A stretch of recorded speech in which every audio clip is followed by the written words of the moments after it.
Hopefully we're going to clear up a lot of confusion with this one today. Have you ever lit a candle in the Catholic Church, said a prayer, and then walked away while it was still burning? There have been a lot of questions and debate happening in different places online about the significance of these candles. Specifically, does the candle keep praying after you leave? So to be very clear, the prayer comes from you. The flame stays behind as a visible sign of the prayer you placed in God's hands. So when the candle eventually goes out, that does not mean that your prayer has ended, because God heard your prayer the second you offered it. So contrary to what some may believe, the amount of time the candle burns has nothing to do with how much the prayer matters or how long that prayer was lifted up to God. So let's look at this practically, because maybe you lit this for someone who's sick. Maybe it was for someone who had passed away. Maybe you were worried about your family or struggling with a decision. Maybe you were simply thanking God for something good.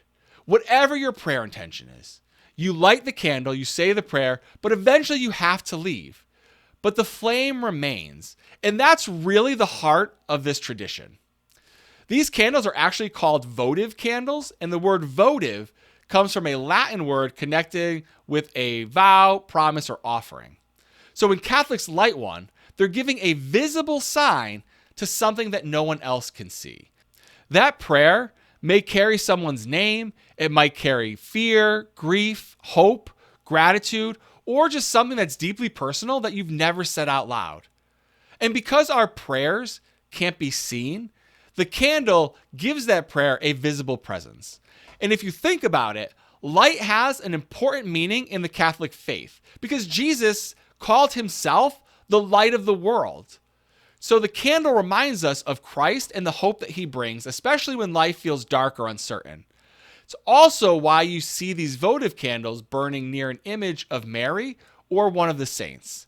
So a person might light one and quietly pray something like, Saint Joseph, please pray for my family, or Saint Jude, pray for someone who's lost hope. They may say, Blessed Mother, please pray for my child. And then they walk away and they leave that flame burning. As I said earlier, the prayer's already been offered to God, but the candle remains as a sign of that intention and the trust behind it. And I think there's something so beautiful to that. Someone else might walk into the church hours later and they see a whole row of candles burning. They don't know who lit them. They don't know the names of the people being prayed for. They don't know whether the candle is there to represent grief or gratitude, fear or love or hope. But they know that someone came into that church carrying something important and they placed it before God. And what I love is that every flame has a story behind it. This will change the way you see those candles when you truly think that every one of those flames was lit by somebody for a reason, with a story. It's just really powerful. You may have to leave the church, but that flame will remain.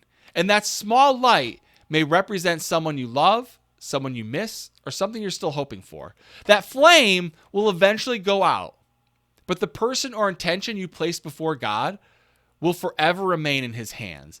And that's why Catholics leave candles burning after they walk away. It's a beautiful, small flame that can show how much prayer, love, and hope people have carried into that church. And if there's someone that you'd like to pray for, please leave their first name in the comments here, and we'll pray for them too. Sort of like a digital candle. And if you enjoy discovering the meaning behind Catholic things that we see all the time but maybe don't truly understand, please make sure to like this video and subscribe to Inspired Catholics. Thank you so much for watching, and may God bless you and your families.